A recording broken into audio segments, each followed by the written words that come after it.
નમસ્કાર, અમારી news channel news for Kathiawad ને લાઈક કરો, શેર કરો અને સબસ્ક્રાઇબ કરો. News for Kathiawad. નમસ્કાર.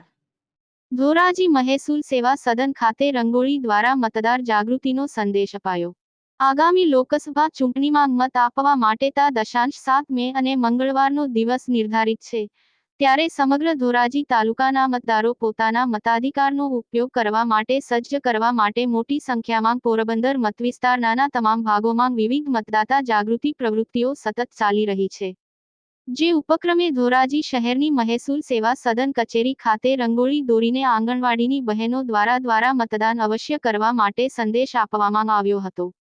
40મી વધારે બહેનો દ્વારા આ રંગોળી બનાવવામાં આવી હતી. ધોરાજી તાલુકામાં ખુશીનો માહોલ જોવા મળ્યો હતો. આંગણવાડીની બહેનો દ્વારા રંગોળી દોરી વધુમાં વધુ મતદાન તે રંગોળીના માધ્યમથી લોકોને સંદેશો આપ્યો હતો. રિપોર્ટ નયનભાઈ રાવરાણી. બોલું પાછું બાપા બહુ.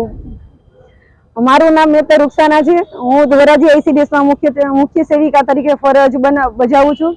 આજે ધોરાજી સેવા સદન ખાતે ધોરાજી વહીવટી તંત્ર દ્વારા આગામી ચૂંટણી લોકસભાની 2024 અંતર્ગત મત જાગૃતિ કાર્યક્રમ અંતર્ગત રંગોળી સ્પર્ધાનું આયોજન કરવામાં આવેલ છે. જે રંગોળીની અંદર 100% મતદાન થાય તે માટે સૂત્રો દ્વારા લોક જાગૃતિ કાર્યક્રમ કરવામાં આવેલ છે.